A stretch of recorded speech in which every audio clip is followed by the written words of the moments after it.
Hello friends, તો અત્યારે આપણે હવે ડેમો કમ્પ્લીટ થઈ ગયો છે અને ડેમો કમ્પ્લીટ થયા પછી જજમેન્ટ કેવી રીતે લેવું કે આપણે શું પરફોર્મન્સ આપવાનું છે. આગળ વાત થઈ હતી કે પરફોર્મન્સ એક ટેબલ છે, એની અંદર પરફોર્મન્સ આપવાનું છે, તો કેવી રીતે આપવાનું છે, શું છે, તો એનું હું તમને સ્ટેપ બાય સ્ટેપ ગાઈડન્સ આપું છું. અને આને બહુ ધ્યાનથી, પ્રિસાઇઝલી અને શાંતિથી જોજો. એવું લાગે તો 2 વાર જોજો, 3 વાર જોજો, પણ હા, પરફોર્મન્સ આપવામાં ભૂલ નહીં કરતા, કારણ કે બહુ સેન્સિટિવ વસ્તુ હોય છે. લેટ્સ સી કેવી રીતે પરફોર્મન્સ આપવાનું છે. તો સૌથી પહેલા આપણે સ્પાર્ક ઇંગ્લિશને ફોકસ કરવાનું છે. તો કેવી રીતે છે? તો પહેલા તો સ્ટાન્ડર્ડ ફર્સ્ટ, જે બાળક પહેલા ધોરણમાં છે, તમારી પાસે જે બાળક આવ્યું છે એનું સ્ટાન્ડર્ડ કયું છે એ જજ કરવાનું છે. ભાઈ સમજી લો કે બાળક જે છે એ ફર્સ્ટ સ્ટાન્ડર્ડમાં છે, પહેલા ધોરણમાં હોય, અને એ જે કંઈ એને શીખવવામાં આવે છે એ બહુ જલ્દીથી શીખી જાય છે. જો અહીંયા જજી એવું નથી કહેવાનું એને શું નથી આવડતું, એનાથી કોઈ મતલબ નથી, પણ તમે જ્યારે એને શીખવ્યું અને એ જ વસ્તુ જલ્દીથી પકડી લીધું, જલ્દીથી સમજી ગયા, બરાબર છે, તો તમારે પરફોર્મન્સ આપવાનું છે સ્પાર્ક ઇંગ્લિશનું લેવલ 1. લેવલ 1. આઈ હોપ કે ક્લિયર થયા હશો કે જ્યારે પહેલા ધોરણમાં હોય અને તમે એને શીખવ્યું છે, નથી આવડતું એનાથી કોઈ લેવા દેવા નથી, પણ તમે શીખવ્યું અને જલ્દીથી આવડી ગયું, તો લેવલ 1 આપવાનું છે. કોનું? સ્પાર્ક ઇંગ્લિશનું. કે આઈ હોપ કે તમને ક્લિયરિટી મળી હશે. નાઉ ફર્સ્ટ સ્ટાન્ડર્ડમાં છે અને તમે એને શીખવ્યું પણ બરાબર જલ્દી નથી શીખી શકતા, પકડી નથી શકતા, સમજી નથી શકતા, તો કોઈ ચિંતા નથી કરવાનું. એને આપવાનું છે FT, યાની કે ફાસ્ટ થિંકરનો કોર્સ સજેસ્ટ કરવાનો છે. છે ને ઇઝી? બહુ સિમ્પલ અને બહુ પરફેક્ટલી આખું ફોર્મેટ બનાવી દીધેલું છે. અને હા, આ ફોર્મેટ તમને તમારી જે બુકલેટ છે એમાં પાછળ તમને આપવામાં પણ આવ્યું હશે, એટલે તમે એ પણ જોઈ શકો છો કે જે ડેમો માટેની જે સીટ તમને આપવામાં આવે છે, તો પરફોર્મન્સ કયું આપવું, એટલે કે તમારે યાદ રાખવાનું નથી, પણ હા, શું સમજીને આપવાનું છે એના માટે હું તમને આ સમજાવું છું. ઓકે, થોડા હજુ આગળ જઈએ કે બાળક સેકન્ડ સ્ટાન્ડર્ડમાં હોય અને એને શીખવવામાં આવે છે તો જલ્દીથી શીખી જાય છે. શું થાય છે? જલ્દીથી શીખી જાય છે. તો એને સ્પાર્ક ઇંગ્લિશનું લેવલ 1 અને 2 આપવાનું છે. ક્લિયર? જો બાળક પહેલા ધોરણમાં છે અને જલ્દીથી શીખી જાય છે તો લેવલ 1 ઇનફ છે. બાળક પહેલા ધોરણમાં છે, નથી શીખી શકતા, તો ફાસ્ટ થિંકર બેટર છે. બાળક સેકન્ડ સ્ટાન્ડર્ડમાં બીજા ધોરણમાં છે તો લેવલ પહેલું અને બીજું આપવાનું છે. બાળક સેકન્ડ સ્ટાન્ડર્ડમાં છે પણ જલ્દી શીખી નથી શકતા, નથી શીખી શકાતો, તો ખાલી લેવલ 1 જ આપો સ્પાર્ક ઇંગ્લિશનું. ઓકે, બીજા ધોરણમાં હોય અને જલ્દી નથી શીખી શકાતો, એક લેવલ આપો, ઇનફ છે, એના માટે એટલું કાફી છે.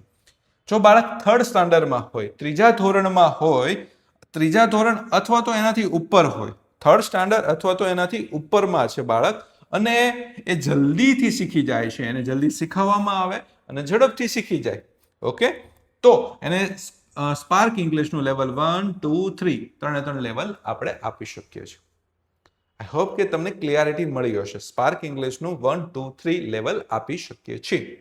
ઓકે, જો બાળક થર્ડ સ્ટાન્ડર્ડમાં હોય, થર્ડ સ્ટાન્ડર્ડ અને એનાથી ઉપરનું હોય, એટલે કે થર્ડ, ફોર્થ, ફિફ્થ, સિક્સ જે પણ હોય, એને શીખવવામાં આવ્યું પણ શીખી નથી શકતા, એટલે કે તમે એને કાંઈ પણ શીખવ્યું, બરાબર છે, તો એમાં શીખવી નથી શકતા, અથવા તો એ ભણી નથી, સમજી નથી શકતા, તો એને આપણે આપવાનું છે સ્પાર્ક ઇંગ્લિશનું લેવલ 1 અને 2. ઓનલી 2 જ લેવલ આપવાના છે, જો જલ્દી ના શીખી શકતા હોય તો. ઓકે, જો બાળક થર્ડ સ્ટાન્ડર્ડ અને ફોર્થ સ્ટાન્ડર્ડમાં હોય, આ બે એજ ગ્રુપમાં હોય, બરાબર, અને ખાલી ને ખાલી ગ્રામરમાં ભૂલ થતી હોય, ખાલી ઓનલી, બધું જ પાવરફુલ છે, બાળક હોશિયાર છે, સ્માર્ટ છે, ખબર પડે છે, આવડી પણ જાય છે, અને ખાલી ગ્રામરમાં ભૂલ પડતી હોય, તો એને પહેલું બીજું લેવલ આપવાની જરૂરિયાત નથી, કારણ કે પહેલા બીજા લેવલમાં વાંચતા લખતા ને એ બધું શીખવવાના છે, તો એને આવડે જ છે. ખાલી ગ્રામરમાં બહુ બેઝિક ભૂલો કરે છે, તો એને સજેસ્ટ કરવાનો છે લેવલ 3. આઈ હોપ કે તમને ક્લિયરિટી મળી હશે, એટલે કે તમે પેપર લીધું અને તમે આખું ચેક કર્યું, ચેક કરીને જજમેન્ટ લીધું કે હા, કે ભાઈ બાળકને જે કઈ વસ્તુ શીખવાડી હતી, કયા આપણું જે પેપર લીધું હતું એમાં, કે ભાઈ એને સેન્ટેન્સમાં જ ખાલી ભૂલ પડેલી છે અને ગ્રામરની અંદર લિટલ બીટ ભૂલો પડે છે, તો એને ખાલી ને ખાલી લેવલ 3 સજેસ્ટ કરો. બાળક ફિફ્થ સ્ટાન્ડર્ડમાં હોય, એટલે કે 5મા ધોરણમાં હોય બાળક, ઓકે, અને એનાથી ઉપરનું હોય, 5મા ધોરણ અથવા તો એનાથી ઉપર હોય, ઓકે, થર્ડ ફોર્થ તો મેં તમને કહી જ દીધું, પણ પાંચમા ધોરણમાં હોય એને પણ બધું જ આવડતું હોય કમ્પ્લીટલી, પણ ખાલી ગ્રામેટિકલ મિસ્ટેક થતી હોય અથવા તો ગ્રામરની ભૂલ ન થતી હોય તો પણ એને આપણે થર્ડ અને ફોર્થ લેવલ આપી શકીએ છીએ. પણ અહીંયા ખાસ ધ્યાનમાં રાખવાનું કે મોસ્ટ પ્રોબેબલી સજેસ્ટેબલ જો કોઈ વસ્તુ છે તો ગ્રામરમાં ભૂલ થાય છે ત્યારે તમે થર્ડ અને ફોર્થ લેવલ આપો. પાંચમા ધોરણ અથવા એનાથી ઉપરના છે એટલે થોડા મોટા છે તો થર્ડ અને ફોર્થ લેવલ એને આપી શકાય, જેથી એને થોડું ગ્રામેટિકલ જે પાર્ટ છે બહુ સારી રીતે ક્લિયરિટીમાં આવી શકે. ઓકે, તો આઈ હોપ કે તમને ઇંગ્લિશને કેવી રીતે આપણે પરફોર્મન્સ આપવું ઇંગ્લિશમાં, સ્પાર્ક ઇંગ્લિશમાં, એ તમને ક્લિયરિટી મળી હશે. તો આપણે થોડાક હજુ આગળ જઈએ. ઓકે, તો નાવ મેથ્સની અંદર આપણે કેવી રીતે લેવલ સજેસ્ટ કરવા જોઈએ અને શું સજેસ્ટ કરવું જોઈએ, બરાબર છે, તો એની આપણે વાતચીત કરી દઈએ. ઓકે, તો અહીંયા છે ને બહુ બેઝિક વસ્તુ છે. પહેલા તો મેથ્સના જે લેવલ્સ છે તો લેવલમાં સૌથી ફર્સ્ટ લેવલ છે લેવલ 1 છે, બરાબર છે. એ લેવલ 1 ને શું કહેવામાં આવે છે એ તમને ક્લિયર હોવું જોઈએ. જેમ તો આજે હું તમને એક ગાઈડ કરવાનો છું કે મેથ્સની અંદર પણ આપણે કેવી રીતે એને સજેસ્ટ કરી શકીએ કે કયું લેવલ આપવું, કેવી રીતે આપવું, શું સજેસ્ટિવ થવું, બરાબર છે. તો આ રીતે આપણે જસ્ટિફિકેશન કેવી રીતે લેવું. અને હા, અહીંયા લેવલ છે એના પણ એક નામ છે. મેથ્સ એક એવો પાર્ટ છે કે મેથ્સમાં આપણે લેવલ 1 2 3 4 5 આવું કહીએ તો છીએ, પણ એને એક પર્ટિક્યુલર નામ છે. ઓકે, તો નામ એટલા માટે આપવામાં આવે છે કે ઘણા પેરેન્ટ્સ એવું કહે છે કે ભાઈ મારા બાળકને બીજું લેવલ નથી કરાવ્યું, મારા બાળકને ચોથું લેવલ નથી કરાવ્યું, તો એના માટે આપણે પર્ટિક્યુલર નામ આપેલા છે. પણ નામ અહીંયા એટલા માટે મેન્શન નથી કર્યા કે તમને એક ક્લિયરિટી મળી શકે કે ભાઈ આ બાળકને 5th લેવલ આપવાનું છે તો 5th લેવલનું આ નામ છે. તો એ રીતે હું નામ તમને અત્યારે થોડુંક એઝ અ ગાઈડન્સ માટે, નોલેજ માટે આપી દઉં છું અને તમને પાલ મેડમ છે એ નામ આપી પણ દેશે. તો પહેલું જે લેવલ છે એનું નામ છે સીડ એટલે કે બીજ. બીજા નંબરનું જે છે, બરાબર છે, એનું નામ છે રૂટ, બરાબર છે, એટલે મૂળિયા જેને આપણે કહીએ છીએ. થર્ડ છે એનું કહેવાય છે સ્ટેમ, બરાબર છે. પછી ફોર્થ જે લેવલ છે એમનું નામ છે ફ્લાવર અને 5th જે છે એનું નામ છે ફ્રૂટ. ઓકે, તો આ રીતે આપણા બધા લેવલના નામ છે. અને કદાચ તમને આ લેવલના નામ યાદ ના રહે તો ચિંતા કરવાની જરૂરિયાત નથી. લેવલ 1 2 3 4 5 આવી રીતે યાદ રાખી તો દેજો જ. ઓકે, તો નાવ લેવલ 1 2 ક્યારે સજેસ્ટ કરવું, શું કરવું, તો બાળક ફર્સ્ટ સ્ટાન્ડર્ડમાં હોય, પહેલા ધોરણમાં હોય, એને શીખવવામાં આવે છે, જલ્દી શીખી જાય છે, તો એને મેથ્સનું લેવલ 1 અને 2, સ્માર્ટ મેથ્સનું લેવલ 1 અને 2 સજેસ્ટ કરવાનું છે. બાળક ફર્સ્ટ સ્ટાન્ડર્ડમાં હોય અને જલ્દી નથી શીખી શકતો, જલ્દી બરાબર નથી કરી શકતો, તો થોડો સ્લો લર્નર છે, તો એના માટેની વ્યવસ્થા છે ફાસ્ટ થિંકર. તો એને ફાસ્ટ થિંકર સજેસ્ટ કરી શકાય ફર્સ્ટ સ્ટાન્ડર્ડમાં હોય તો અને તો જ. ઓકે, બાળક સેકન્ડ સ્ટાન્ડર્ડમાં છે એટલે કે બીજા ધોરણમાં છે અને બાળક જલ્દીથી શીખી જાય છે, બીજા ધોરણમાં હોય અને જલ્દીથી શીખે તો પણ આપણે એને લેવલ 1 અને 2 સજેસ્ટ કરી શકીએ છીએ. અને જો બાળક સેકન્ડ સ્ટાન્ડર્ડમાં હોય અને જલ્દી નથી શીખી શકતો તો અહીંયા ફક્ત અને ફક્ત લેવલ 1 જ સજેસ્ટ કરવાનું છે, કારણ કે બાળક બહુ જ સ્લો છે, કારણ કે બેઝિક એને પણ નોલેજ નથી. ઓકે, જો બાળક થર્ડ સ્ટાન્ડર્ડમાં હોય અને એનાથી ઉપર હોય, થર્ડ સ્ટાન્ડર્ડ એન્ડ અબવ હોય તો અને એને પ્લસ માઇનસ ડિવિઝન મલ્ટિપ્લિકેશન એટલે કે 4 ઓપરેશનમાં ભૂલ પડતી હોય તો એ બાળકને first, second and third level suggest કરી શકીએ છીએ. આપણે પહેલું, બીજું અને ત્રીજું લેવલ સજેસ્ટ કરી શકીએ. જો 4 ઓપરેશનમાં પણ ભૂલ પડતી હોય તો જજ કેમ કરવું, તો ઓલરેડી પેપરથી પણ ખબર પડી જશે અને આપણા ડેમોમાંથી પણ ખબર પડી જશે. નાવ બાળક થર્ડ અને ફોર્થમાં હોય, બાળક ત્રીજા ધોરણમાં છે, સમજી લો બાળક તમારી સામે છે ત્રીજા ધોરણમાં, પણ એને 4 ઓપરેશન આવડે છે, એટલે કે પ્લસ, માઇનસ, મલ્ટિપ્લિકેશન, ડિવિઝન, આ 4 ઓપરેશન આવડે છે, બરાબર છે, તો એને લેવલ પહેલું આપવાની જરૂરિયાત નથી, ફક્ત અને ફક્ત લેવલ બીજું અને ત્રીજું આપવાનું છે. કદાચ તમને ના સમજાય તો બહુ બેઝિક વસ્તુ કરવાની કે ભાઈ મારે આ કોઈ બાળક આવ્યો અને સમજી લો કે ચોથા ધોરણમાં છે, ફોર્થ સ્ટાન્ડર્ડમાં છે, તો જોઈ લેવાનું કે ફોર્થ સ્ટાન્ડર્ડમાં મારે કયું સજેસ્ટ કરવાનું છે. આ બેમાંથી એક સજેસ્ટ કરવાનું, તો એમાં ચેક કરી લેવાનું ભાઈ એને શું છે કે ભાઈ એને પ્લસ માઇનસ એવું બધું વસ્તુ આવડે છે કે નથી આવડતી. આવડે છે તો એને આ સજેસ્ટ કરવાનું, નથી આવડતું તો ઉપરનું સજેસ્ટ, સિમ્પલ છે. આમાં બધું મેન્શન છે, લખેલું છે, પણ તમને ક્લિયરિટી મળે એના માટે આ વિડીયોઝ છે. જો બાળક 5th અને 7th માં છે, 5મા અને 7મા ધોરણમાં છે અને બાળકને 4 ઓપરેશન આવડે છે, ઓકે. જો હવે તમને એવું થશે કે સર શું કહો છો, ના આવડતું હોય તો ઓલરેડી આમાં આવી ગયું, 3જા ધોરણ એનાથી ઉપરનું છે અને નથી આવડતું તો 1 2 3 જ આપવાનું છે, ક્લિયર છે. પણ 5th અને 7th માં છે, એટલે બાળક 5th સ્ટાન્ડર્ડ અને 7th સ્ટાન્ડર્ડમાં છે અને એને 4 ઓપરેશન આવડે છે, બરાબર. 4 ઓપરેશન આવડે છે તો તમારે લેવલ આપવાનું છે સેકન્ડ, એટલે કે બીજું, ત્રીજું અને ચોથું. સેકન્ડ, થર્ડ અને ફોર્થ લેવલ ખાલી સજેસ્ટ કરવાનો છે, ઓકે. બાળક 8th સ્ટાન્ડર્ડ 8મા ધોરણ અથવા તો એનાથી ઉપરના સ્ટાન્ડર્ડમાં છે અને 4 ઓપરેશન આવડે છે તો સજેસ્ટ કરી શકાય છે લેવલ 4 and 5, ઓકે.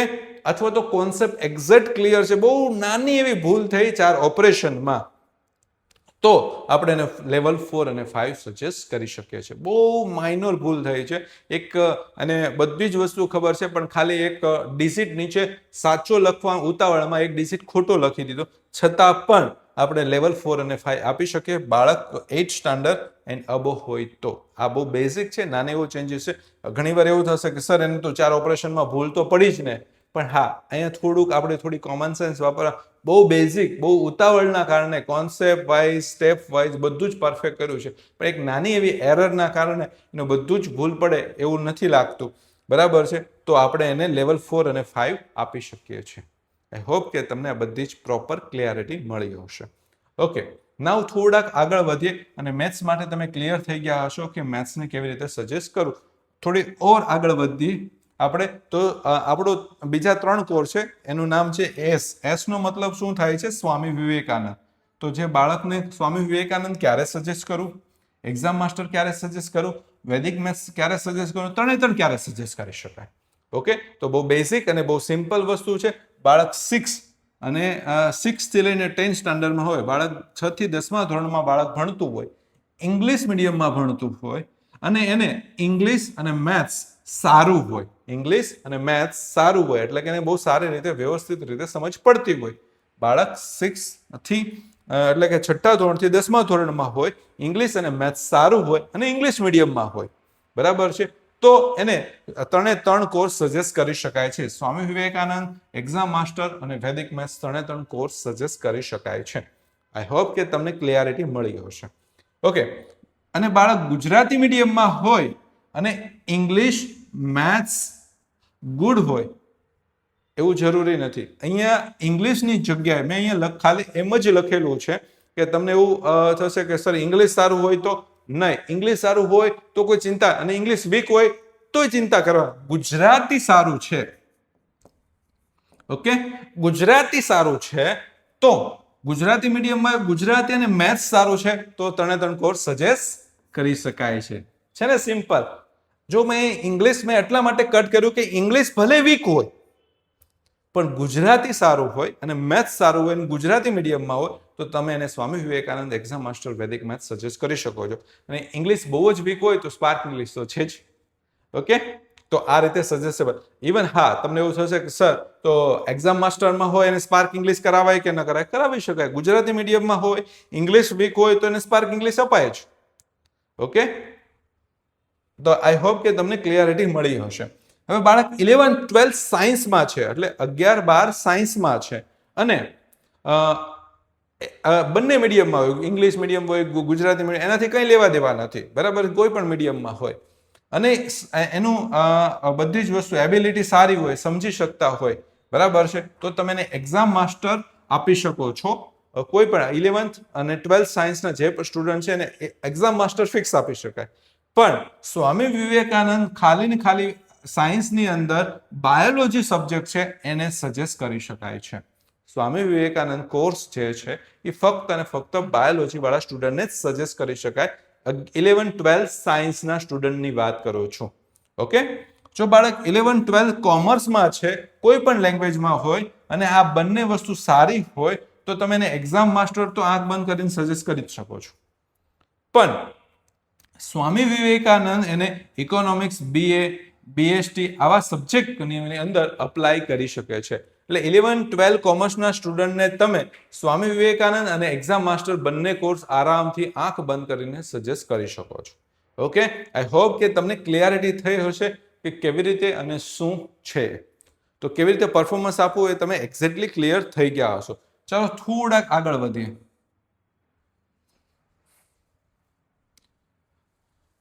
નાવ આ પરફોર્મન્સનું જેટલા પણ ઇમ્પોર્ટન્ટ પાર્ટ્સ હતા એ મેં તમને કમ્પ્લીટલી સમજાવ્યા છે. છતાંય ના સમજ પડે તો આપણે જે સપોર્ટ ટીમ છે જે એનું બેનિફિટ લઈ એનો ઉપયોગ કરીને પૂછીને 10 વખત પૂછવું પડે તો પૂછીને સમજીને એક વખત સમજવું જરૂરી છે.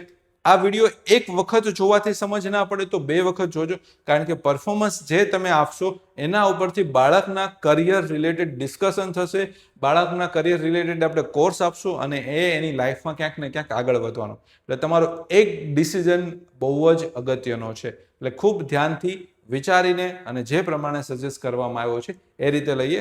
હા, બહુ એવા બર્ડનથી પણ ડિસિઝન નથી લેવાનું, કારણ કે એની ચિંતા કરવાની જરૂર નથી. જે કાઉન્સેલર હશે એ જસ્ટિફિકેશન તો કરશે જ.